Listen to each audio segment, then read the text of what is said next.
On the other side of a storm is the strength that comes from navigating through it. Raise your sail and begin. Just because you're struggling doesn't mean that you're failing. I think sometimes people equate struggling with failure. It's not. It isn't even close. In fact, if you're struggling, it tells me that you're still in the game. We don't see these incredible opportunities first, because every opportunity that you and I have is surrounded by a problem. I've never gone to an opportunity that I didn't have to go to the door of problems first. So the next time you have an obstacle, a difficulty, an adversity in your life, don't allow the crisis to numb you. Be alive, learn, feel, fail, learn. That's what it's all about if you want to make this difficult time a good time.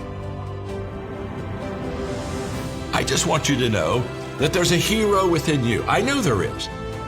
And during this tough time, let the hero out. Let people see the best of you, your highest aspirations. You be the one who's the lifter and the encourager.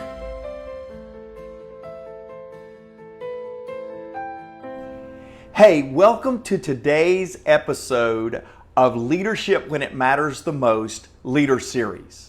Now, I promised you last week that this week we were going to have something extraordinarily special for you. Today, in the Leader Series of Leadership When It Matters the Most, John Maxwell is teaching on a tribute to Melvin Maxwell. Now, many of you may know John and his family said goodbye to Melvin Maxwell last week. And John thought, how fitting would it be that in this series of leading during crisis, during difficulty, how appropriate to take his father, the most impacting leader in John Maxwell's life, and look at his 98 years of leading during difficult times, leading through awesome times. And in this leader series, John Maxwell do a special episode that is a tribute to his father's leadership. That's today. I'm so excited to introduce to you John, because today John is going to introduce and make even more familiar how powerful and how impacting his dad's leadership really is. As always, our desire is to add value to you so that you will multiply value to others.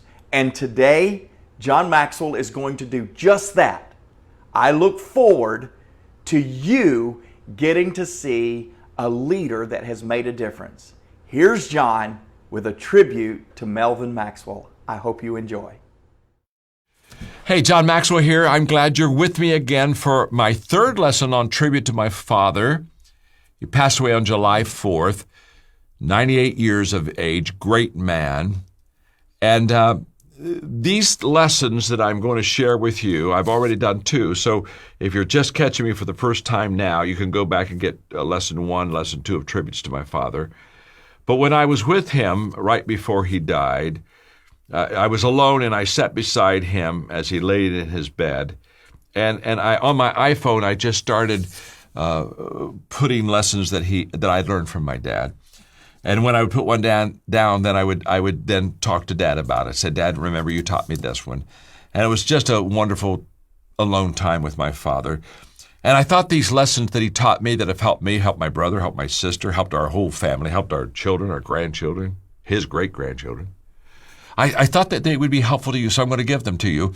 And again, I just want to say one thing at the beginning of the lesson is that my father is a person of faith. I'm a person of faith. And so I'll have a few lessons that are about faith. But it's okay. If you're not a person of faith, you know that doesn't bother me. You're my friend. I unconditionally love you, value you, whether you love God or don't love God. Doesn't matter. I value you as a person because he created you. So when I get on a lesson of faith, you may say, oh, I don't know if I want to hear that. Well, if you don't want to, just skip it. But if you want to, you can hear it because you'll learn some good stuff out of it, even if you're not a person of faith. I mean, I pick up some great things from my atheist friends, so it doesn't really matter. The principles are the principles, and they work whether you follow God or don't follow God. But so just hang with me and understand that when I give you a faith lesson, not picking on you, just loving you, just talking to you out of my life. Now, how many lessons have I done, Andrew? 12 so far. I've done 12 so far, so okay, here we go. I've got 29, so I'm going to have to really make hay today. Let's go to lesson number 13. Lesson number 13 is my father taught us to manage our gifts that God gave us, to steward our gifts. Stewardship means management. And there was a scripture my dad quoted to me. If I've heard my dad say this once, I heard him say it 1,000 times. Whomsoever much is given, much shall be required. In other words, he'd say to me, John, if you're given a lot of talent, the requirement is you got to really take that talent and make the best use of it. Help people with that talent. You've got to work the talent you have. If you're given a lot, you're expected to produce a lot. And he would teach us the parable of the talents. And talents are different. They're varied as far as types and sizes. But he'd say, whatever God gives you, that gift, that talent, that skill set that you have, whatever it is, he would say you've got to manage it well. You've got to work it. You've got to build it, multiply it, use it to help people. And it was an incredible teaching in my life. And what my father did is he helped us find our strengths. This was way before Marcus Buckingham and Strength Finders. No. This book wasn't even written. But my dad knew that where our strengths were, those were the gifts that God gave us. And he also knew that where our strengths were, that should be that those strengths fit our purpose in life. And he very early looked at my brother Larry and helped him get started in the business because he had business gifts and a business mind. I can remember him telling me one day, he said, John, he said, I don't think you're going to be like your brother. Well, of course I wasn't going to be like my brother. My brother throughout school had part-time jobs. By the time he was 16, he had money to buy his own car. I didn't have any jobs. All I was doing was playing games and having friends and I didn't want a job. It interfered with my all of my friendships. And so but I was good with people. And I can remember my dad said, John, I'm not sure what you're going to do, but you need to work with people. You're good to people. People like you. You like people. So let's do something in the people business. My sister, who's a nurse, had a desire to learn about medicine. My father was very wise. He said, okay, let's find out what you're good at now.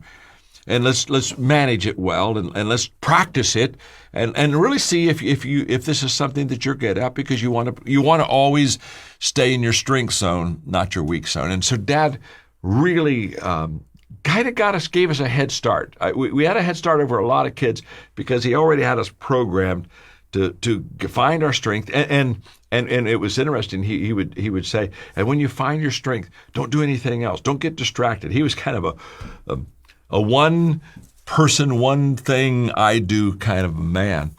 And so when he'd find somebody that was really smart, in other words, they could do a dozen things well, he'd kind of always feel sorry for him because he thought, now which one are they going to pick? Because he wanted us to focus, pick one rabbit, stay right in that lane. So, but he taught us to steward our gifts. Another lesson, huge lesson that we learned from my dad was to live a generous life. I shared with you in the last tribute lesson, my father taught us about tithing. And that's just a great principle. Again, whether you're a person of faith or not, if you set aside time and financial resources to help people and give to others, it's an incredible practice that will benefit others, but also benefits you. And so my father was very, very, very generous, and he did much more than tithe, but that's how he taught us. In fact, when we were kids, I can remember when we got $1 allowance as kids, and he would give it to us in dimes. You know why? He'd give us 10 dimes and say, now let's talk about this. What do we do with these 10 dimes? And we'd pull out the first one and we'd say, this is God's. He said, that's exactly right. First 10, God gets. And my brother one day, when we went to church and on the way home, my brother looked at Larry, looked at Dad and said, Dad, I didn't give a dime in church today. And Dad said, you didn't? He said, no. He said, I gave a quarter. And I said, well, that's wonderful, son. You gave a quarter? Now, my brother would be at that time, 7, 8. He said, "You gave a quarter? That's wonderful." He said, "Why did you give a quarter instead of a dime?" And from my brother's childhood lips, he said, "Dad," he said, "God's been good to me this week. And I just felt that I wanted to give him a little bit more than what I usually do." Well, my brother gave a quarter that day. But God has blessed him as a businessman, and throughout his life, he's given millions of dollars to people in need and causes that are worthy. And he's a river. He's not a reservoir. He doesn't hold his resources. He lets them pass on. He learned that from Dad. In fact, after my father passed away, my brother, being the businessman, went and began to look at all of his financial records. And my dad kept very good financial records. And he began to, just kind of make sure everything was in order. And he called me on the phone and said, "John, I've just spent a few hours going through Dad's giving and records." He said, "It's pretty amazing." He said, my father never had a lot of money, but my father was extremely good with money. So we never had needs because he managed money very, very well. And he had an income level that he needed to have to take care of all those needs. And then everything above it, he wanted to be generous and give to causes that were very important in his life. And so he had annuities. He was always talking to us, as he grew older about it. He was, had an annuity here, he had an annuity over there. And again, he never made a lot of money, but my brother called me on the phone just after he passed away, and he went through his books and said, "John," he said, "I've just gone through Dad's records, and I believe Larry said that he just in annuities alone. This isn't other giving. This is just in annuities." And of course, he had annuities with some of these nonprofit organizations, so that financially he received a little bit of benefit from that money until he died. Then, of course, they got all the money, but they got all the money. But he had given $294,000 just in one area of his giving. That's just one area. That isn't all of his giving. That isn't even the majority of his giving. And he just taught us to be generous. It's that principle of my hand clenched tight. If I'm not a generous person, and I'm holding on to everything I have, and I don't want anybody to have it, and I don't want to lose it. Oh my, I have a scarcity mindset. Well, the good news is if I hold it in my hand, I'll probably keep it.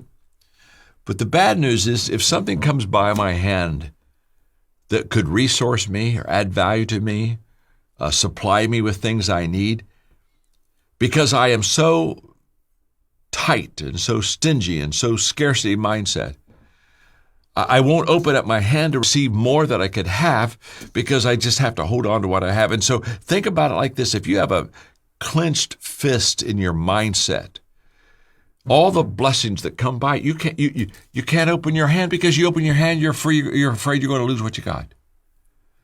But instead of a clenched fist, if you just have this right here, you just have this mindset, it comes in, it goes out. What I've been given, I should pass on. I'm a river, not a reservoir. God will only give to me what he knows will flow through me. Now, if I have an open hand, guess what? When the blessings come by, the opportunities come by, I have a hand and fingers. I can take some of those. But when I take them, I don't take them to keep them.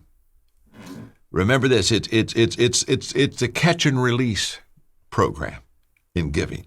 Just like you catch and release for fish, when it comes, you catch it and you have it and hold it, and then you prioritize it. And where's it best going to go? And then you release it. My father taught me to just live an incredible, generous life, and I'm just grateful for that. Wow. Another thing Dad taught me was to give God the credit. What he taught me well was the fact that God is the source, and he taught all of us as children that every good and perfect gift comes from God, and so that you have to understand that I'm not the source, God is the source. This is a total different mindset, and the moment that I understand that, I now realize that he gets all the credit.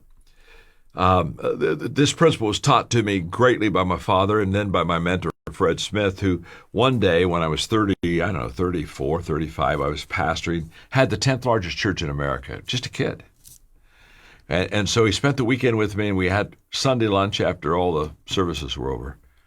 And he sat down with me at the Brigantine Restaurant in La Mesa, California. And he said, John, I want to talk to you about your gifts, the gifts God has given you. And he said, this is a life-changing lesson. And he taught me the fact that the gifts that God has given me are greater than me. He said, first of all, they're not yours, they're his. They're called gifts. You didn't earn them, don't deserve them. God, in his care for you, in his purpose for you, gave you those gifts. He gave them to you. You don't deserve them, you didn't earn them. And by the way, if he wanted to, he could take them away from you. They are gifts. That's why they call them gifts. And he shared with me that since that they are gifts, I was like my dad taught me so well, I was to steward them and manage them well. And that's how I would multiply my gifts, by stewarding them and managing them well. And then he said, John, when people come to you, and they'll tell you you're amazing because you are amazing because you have these gifts. He said, I want you to understand you're not amazing. It's your gifts that are amazing. They don't realize it. They're complimenting you because they don't separate you from the gifts, but they should. Because he said, I know you, and you're not that good. And so they see the gift activated in your life, and they think, oh, you're amazing. He said, John, you're not amazing. In fact, he said, you're one step from stupid. I'm one step from stupid. We're all one step from stupid. He said, it's your gifts that are amazing. So he said, when people compliment you, realize what they're really doing is they're complimenting God. They're seeing God work in you through the strengths and the gifts that you have. And so he said, when they compliment you, pass it on to him. Don't try to hold it. Don't try to say, oh, well, yeah, I guess I am amazing. No, don't do that. What you keep, you lose. So just pass it on. And even to this day, when I speak and I'm done and thousands of people have heard me and they're on their feet giving me a standing ovation as I wave to the crowd and go off the stage, I look at God and say, they're applauding you. They're not applauding me. I just happen to activate the gift that you gave me. You just always understand he's the source. Here's what I want you to know. If you know he's the source, you'll always give him the credit. The moment you get confused and think it all begins with you, you'll start wanting credit for yourself, and that just causes all kind of leadership train wrecks. Give God the credit. Another thing that my father taught me to do was just to love people.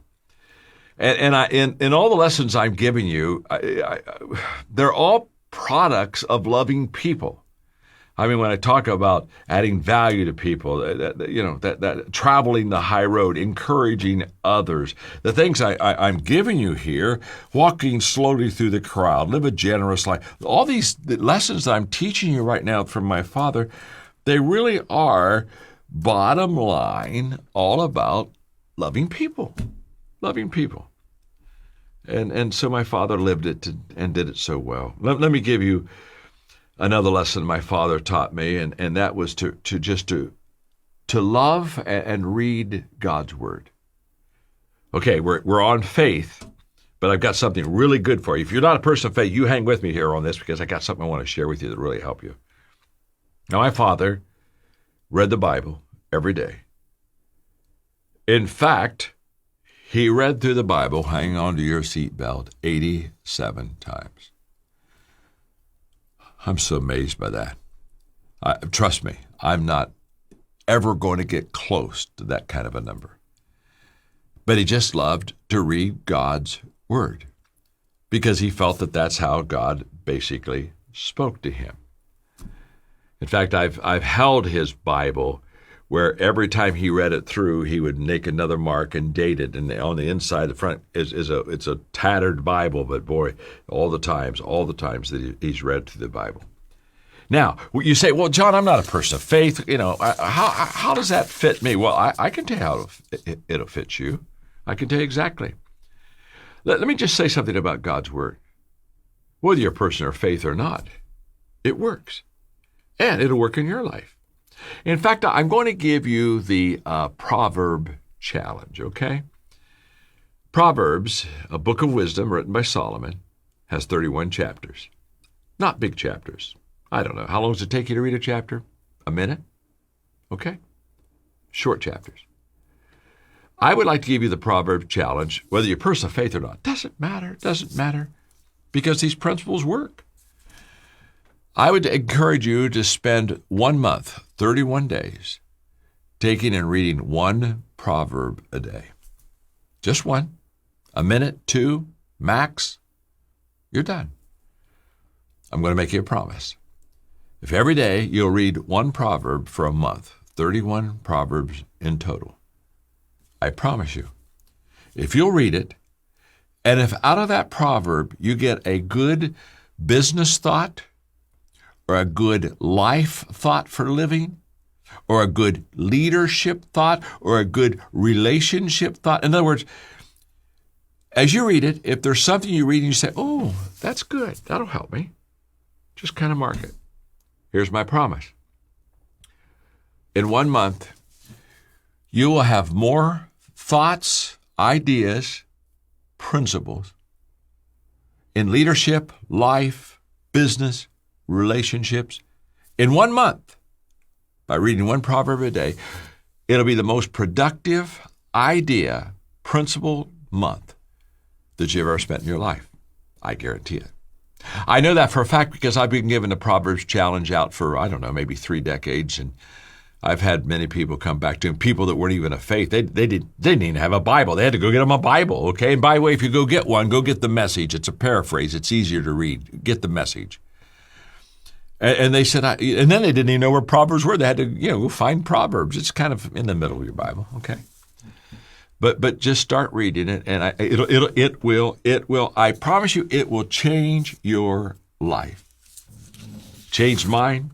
It will change yours. Another lesson my father taught me is to be intentional.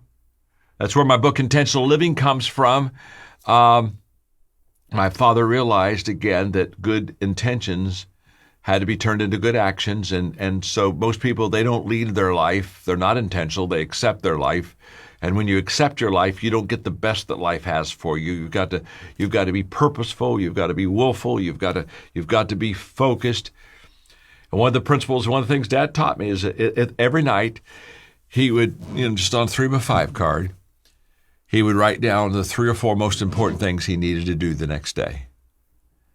And he would put it he would put it on his desk, and the next morning he would pick it up and put it in his pocket, and he'd just follow those 3 or 4 things that he needed to do that day. He was intentionally, he just understood. He said, son, if the night before you think through your next day, he was always preparing. When I wrote the book, Today Matters, or Make Today Count as it's called today. When I wrote that book, I talk about the fact that we're either repairing or preparing. If we don't live today right, if we're not intentional on today, if we don't prioritize today, what we do tomorrow is we repair what we didn't do yesterday. We're in a repairing mode or lifestyle. But if we prepare, if we do live intentionally like Dad did, and every night kind of get your list so you're ready for your next day with your priorities, if you prepare, you don't have to repair.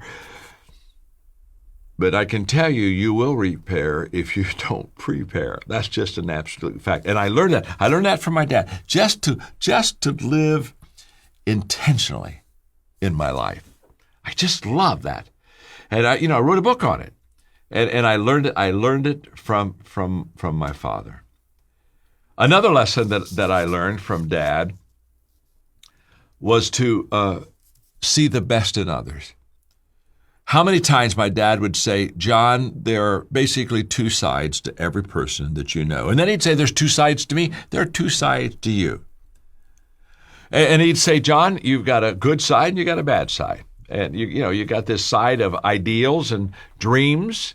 And then you got this human side that falls way short of those ideals and dreams. He said, so when you look at people, what you look for, what is what you'll see. So if I look at you and I look for your faults, guess what? I'll see your faults. I'll see the downside of you. And if I see the downside of you now, he said, what will happen is what you look for is what you see, and what you see is how you treat people. Wow, this is incredible teaching. This comes from my dad. That's why I'm giving a tribute to him. That's why I'm passing it on to you. This is life-changing stuff. And by the way, I'm just going to stop and say, I hope you just aren't with me watching this and learning these lessons by yourself. Think about parenting for a moment. Now, this is on lesson 3 of tributes to my father, so I'm a little late, but these are the kind of lessons you need to sit down with your children and watch together. I mean, take it home with you. Sit down and say, you know what?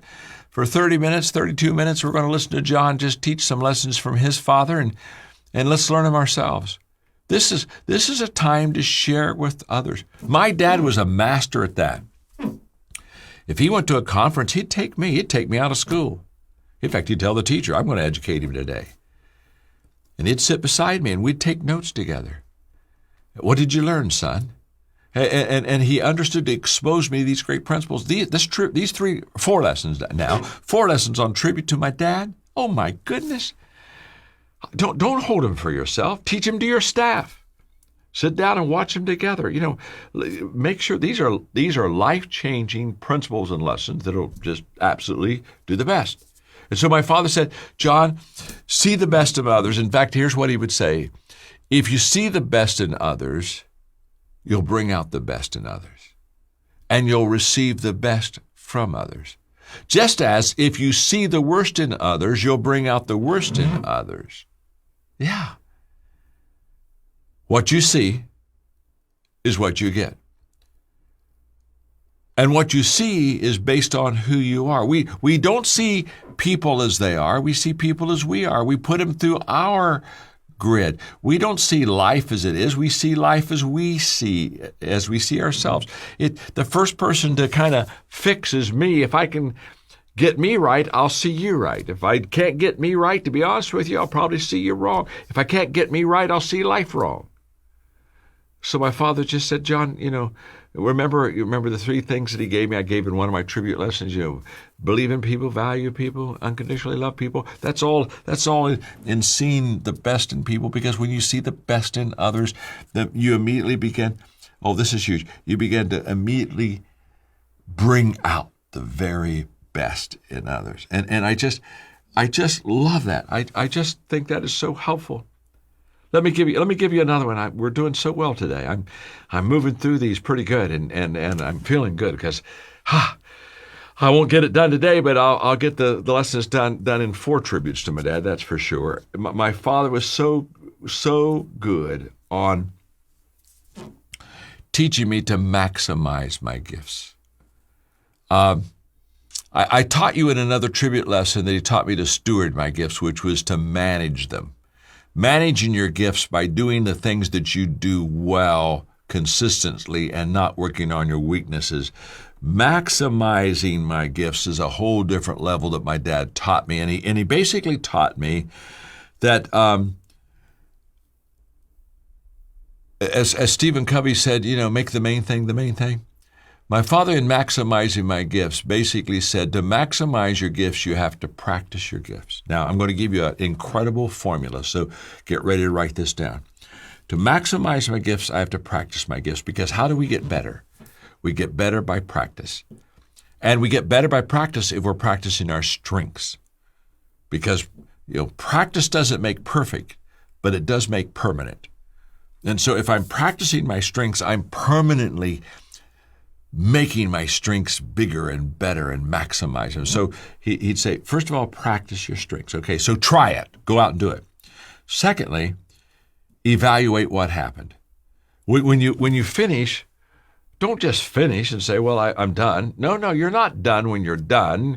What that means is now you have to evaluate what you've done so the next time you can do it better. So you practice it, that's action. And then you evaluate it. Okay, what did I do well? What didn't I do well? Where do I need to improve? What could I change? That's where you get feedback from others. Because sometimes I can't see it myself. I'm too close to the forest to see the trees. So you practice it, and then you evaluate it. And then number 3 is you improve it. And you improve it by saying, okay, this is what I'm going to do next time that'll make this just a little better. And I can promise you, you become a genius one tweak at a time. Nobody makes a giant leap forward. No one is an overnight success. It's like one person said, all my life I've worked hard on being an overnight success. No. It's one step at a time. It's one tweak at a time. And to maximize your gifts, you practice them, you evaluate them, and then you improve them. And as you go into the next time, you have a game plan. You're still doing that strength that you have, that gift that you have, but you're doing something a little bit different that's just going to enhance that gift. So every time you do those three things, you practice, you evaluate, and then you improve. That is absolutely huge. Last lesson my dad taught me that I'll give you today, then we'll do one more next week on Tribute to My Father. We'll finish these 29 lessons. The last lesson I'm going to give you today was my dad just said to follow God 100%. Again, now I'm on a faith one, but just hang on with me. Just hang on with me.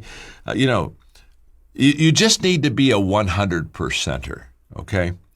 And one of my father's favorite verses was, love God with all your heart, mind, soul, and strength. And then he'd also say, when you do that, you love others also, as you love yourself. But God was first, and he said, be 100%er. It's the advice John Wooden shared with me when he was coaching UCLA, and his college basketball players at practice would be a little tired, and they wouldn't be giving him 100%. So he'd go over to them and say, I know you're tired. Maybe you had an exam last night. Maybe your girlfriend broke up with you. Yeah, coach, bad night. I'm not giving you 100% today. And then Coach Wood would say, listen to me very carefully. I know what you're thinking, and I got to help you with your thinking. You're thinking, I'm only giving 70% today, but that's okay. Excuse me. I'm only giving 100% today, but that's okay because tomorrow, or giving 70% today, but that's okay because tomorrow I'll give 130%. He said, you can't give 130%, you can only give 100%. So realize what you don't do today, you can't make up tomorrow.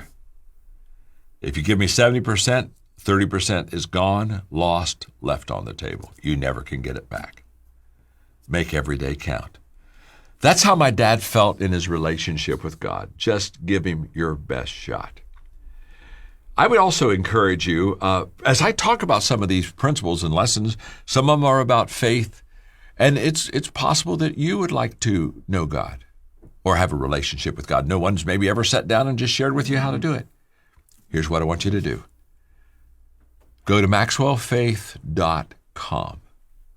In fact, do it now because the lesson's over. maxwellfaith.com.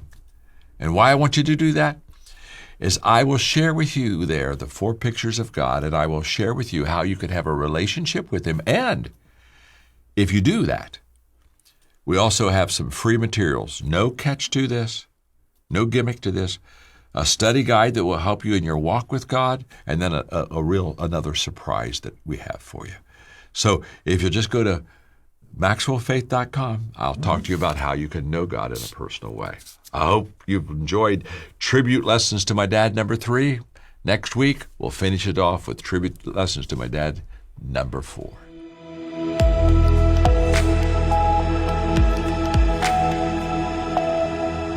Thanks for being with us today on the Leadership When It Matters the Most program. I hope John encouraged you in your leadership just like he encouraged me. Our goal in this time of crisis is to come alongside you, add value to you so you can multiply value to others. If you go to johnmaxwell.com, you'll find free resources, tools that will help you lead in these very unique times. You'll find our podcast, John Maxwell Leadership Podcast, Minute with Maxwell, a daily word that John will bring to you, as well as our leadership blog.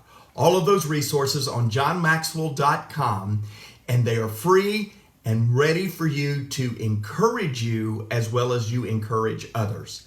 Thanks for joining us. We look forward to seeing you soon when leadership matters the most.